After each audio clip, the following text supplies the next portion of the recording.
Daniel 6. It pleased Darius to appoint 120 satraps to rule throughout the kingdom, with 3 administrators over them, one of whom was Daniel. The satraps were made accountable to them so that the king might not suffer loss. Now Daniel so distinguished himself among the administrators and the satraps by his exceptional qualities that the king planned to set him over the whole kingdom. At this, the administrators and the satraps tried to find grounds for charges against Daniel in his conduct of government affairs, but they were unable to do so. They could find no corruption in him, because he was trustworthy and neither corrupt nor negligent. Finally, these men said, "We will never find any basis for charges against this man Daniel unless it has something to do with the law of his God." So these administrators and satraps went as a group to the king and said, "May King Darius live forever." The royal administrators, prefects, satraps, advisors and governors have all agreed that the king should issue an edict and enforce the decree that anyone who prays to any god or human being during the next 30 days, except to you, your majesty, shall be thrown into the lions' den. Now, your majesty, issue the decree and put it in writing so that it cannot be altered in accordance with the law of the Medes and Persians, which cannot be repealed. So King Darius put the decree in writing. Now when Daniel learned that the decree had been published, he went home to his upstairs room where the windows opened toward Jerusalem. 3 times a day he got down on his knees and prayed, giving thanks to his God, just as he had done before. Then these men went as a group and found Daniel praying and asking God for help.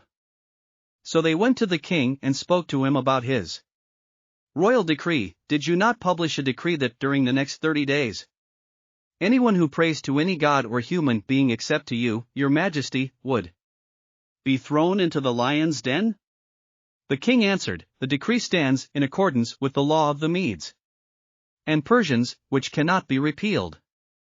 Then they said to the king, "Daniel, who is one of the exiles from Judah, pays no attention to you, your majesty, or to the decree you put in writing.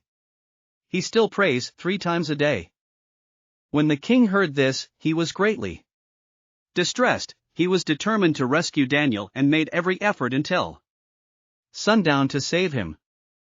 Then the men went as a group to King Darius and said to him, "Remember, your majesty, that according to the law of the Medes and Persians no decree or edict that the king issues can be changed." So the king gave the order, and they brought Daniel and threw him into the lion's den. The king said to Daniel, "May your God, whom you serve continually, rescue you." A stone was brought and placed over the mouth of the den, and the king sealed it with his own signet ring and with the rings of his nobles, so that Daniel's situation might not be changed. Then the king returned to his palace and spent the night without eating and without any entertainment being brought to him. And he could not sleep. At the first light of dawn, the king got up and hurried to the lion's den. When he came near the den, he called to Daniel in an anguished voice, "Daniel, servant of the living God, has your God, whom you serve continually, been able to rescue you from the lions?" Daniel answered, "May the king live forever. My God sent his angel, and he shut the mouths of the lions.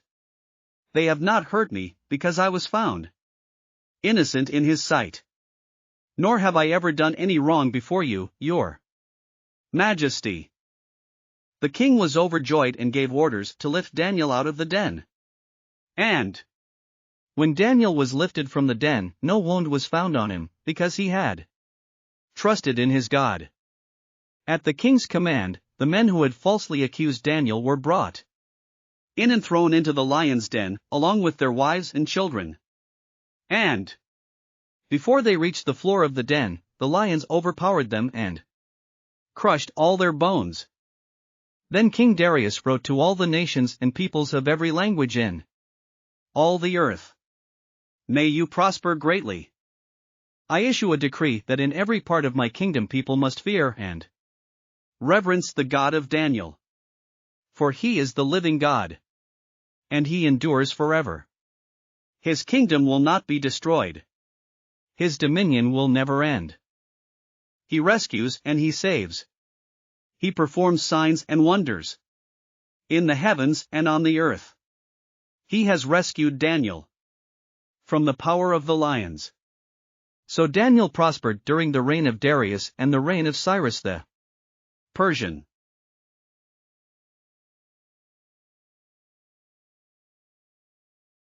Thanks for listening to another chapter of the Bible.